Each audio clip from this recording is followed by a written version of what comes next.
Hello everyone, our big trip has finally arrived, our mini lap around Australia, and we will be travelling for around 6 to 8 months. Our eldest granddaughter baked us a going away cake and did an awesome job. Our first week of the trip we are travelling with fellow members of our 4-wheel drive club, 6 vehicles in total, and we met at a service station just out from Northam. It was just a day of driving and our first camp spot was at Lake Koorkoordine. Lake Koorkoordine is about 9 kilometres north of Southern Cross. It is a free camp spot and was a bit windy, so unfortunately we couldn't have a campfire.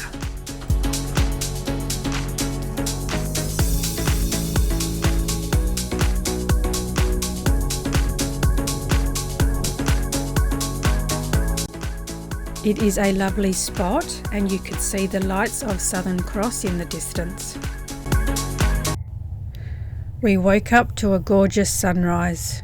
It was nice sitting by the lake drinking a cup of coffee and watching a train head into town.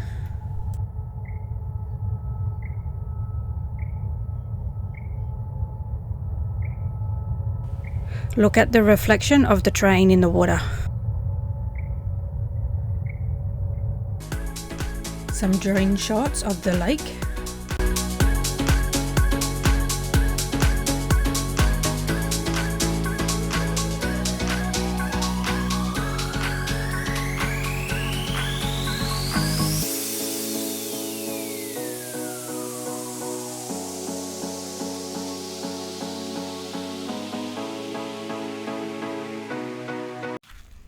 This is a salt lake and we went for a walk on it.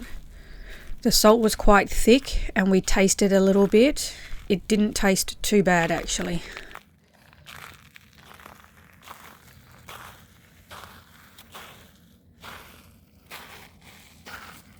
Wow.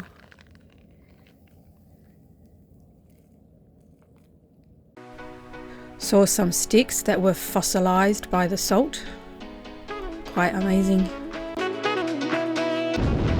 It was just another day of driving along the Great Eastern Highway.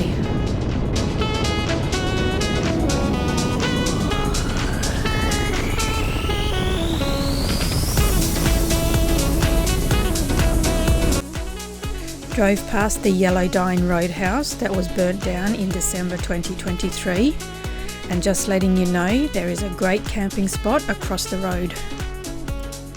We had to slow down and pull off the road a little bit for this oversized truck. We refueled in Kalgoorlie and had a bit of a drive around before heading to our next camp spot.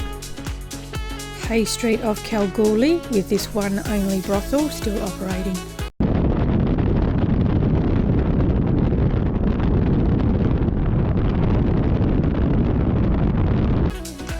Our camp spot for the night was just at a gravel pit we found along the side of the road.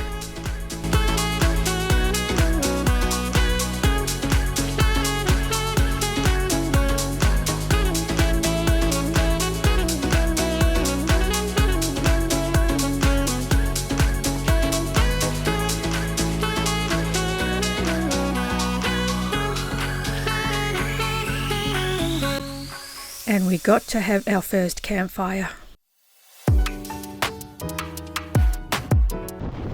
The next day we drove past the Murrin mine, which is a huge operation. I just could not believe how big it was.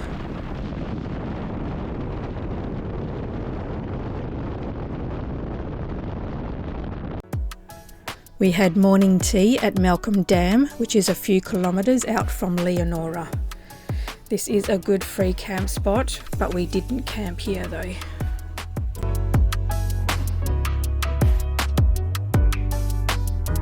We stopped in at Laverton to refuel and have some lunch, and this is where the Great Central Road starts and it ends at Uluru in the Northern Territory. It is about 1,126 kilometres long and is also known as Australia's longest shortcut.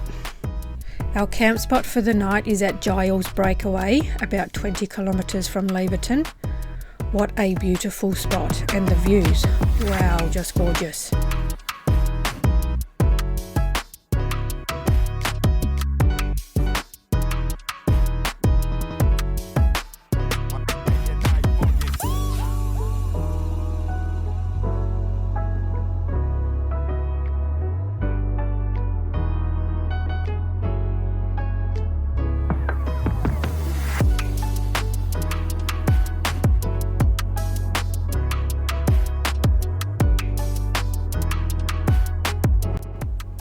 And the views at night were very pretty too.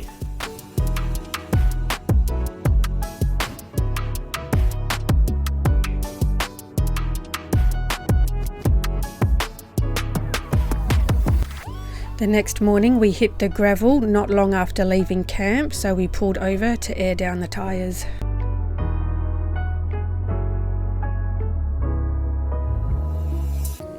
We stopped at White Cross for lunch. Not sure of the significance of the White Cross, but this area is known for the grey-green mulga trees, which are great survivors of the tough outback conditions here. You can see and hear the zebra finches within this mulga tree.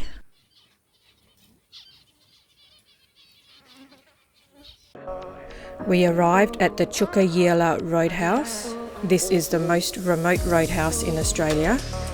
You do need a permit to drive the Great Central Road, and you'll need 3 permits. One from Laverton to this roadhouse, then one from this roadhouse to the border, and the third one is from the border to Yulara. Camped at another gravel pit where this woggle greeted us and where there was an abandoned car.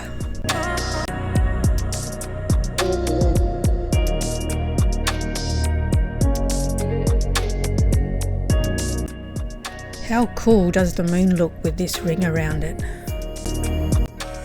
Woke up to another beautiful sunrise.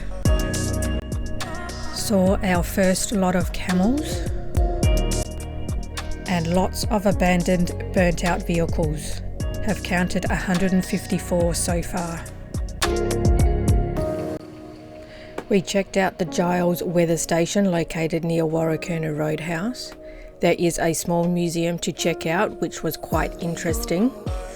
They have the old grader that Len Bedell used to construct roads like the Gun Barrel and Connie Sue highways, and there is also the remains of the Blue Streak rocket that launched from Woomera in South Australia in 1964 and was discovered near Giles in 1980.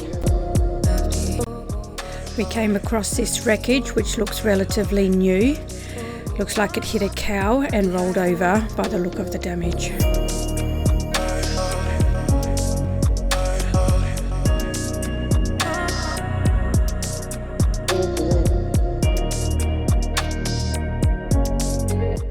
And here we are about to cross the WA and T border and had to take the photo with the Northern Territory sign.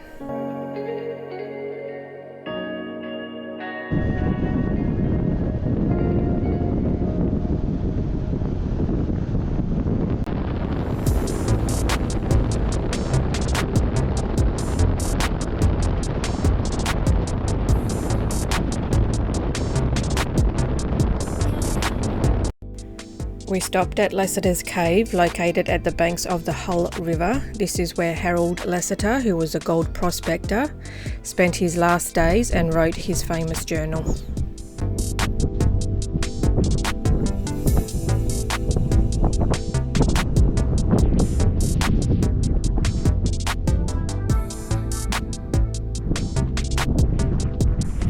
Half of the group left us now to do their own trip, and there is now only 3 cars left in our convoy. We are now heading towards Ayres Rock campground, where we are staying for the next 2 nights, and we saw our first glimpse of the Olgas. Getting closer to the Olgas, and our first glimpse of Uluru, or Ayres Rock as I still like to call it, and it's getting very exciting.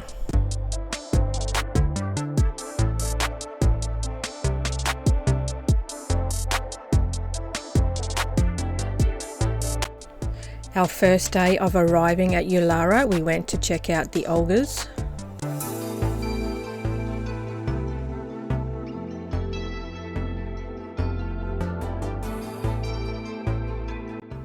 And wow, they are amazing.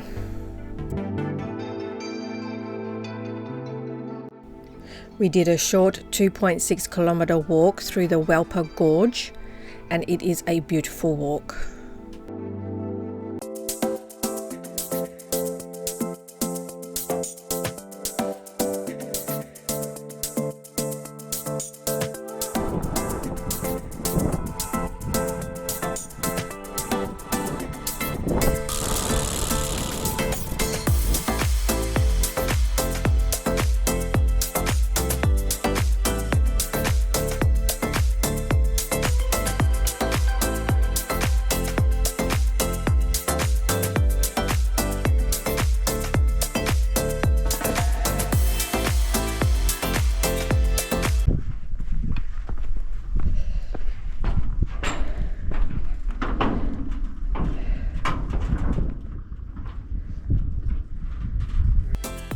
The two guys wanted to do the longer 7.4 kilometre loop walk, so Penny and I headed back to camp to relax. That same afternoon we went to check out Uluru, Ayres Rock. I am so excited to finally be checking out Uluru, and wow, very, very impressive. You can still see the track where they used to walk up. Unfortunately, you are not allowed to walk on the rock anymore.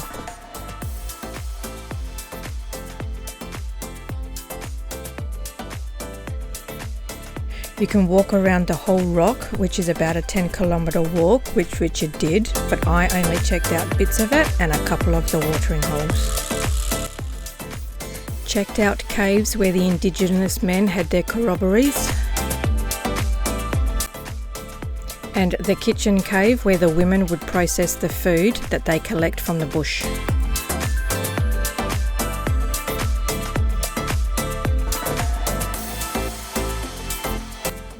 This smooth rock is where seeds were pounded with round stones by the women.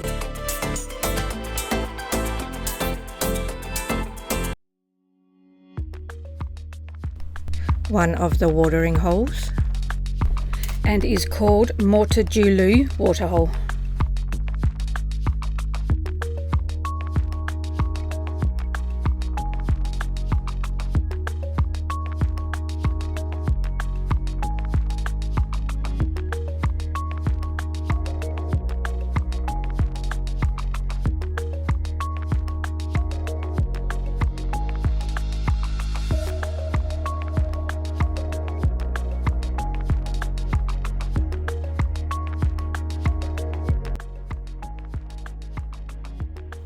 There is a cool lookout point at the caravan park with a great view of Ayres Rock.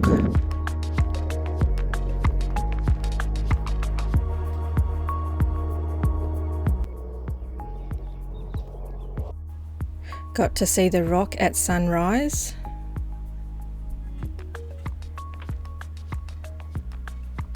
And at sunset.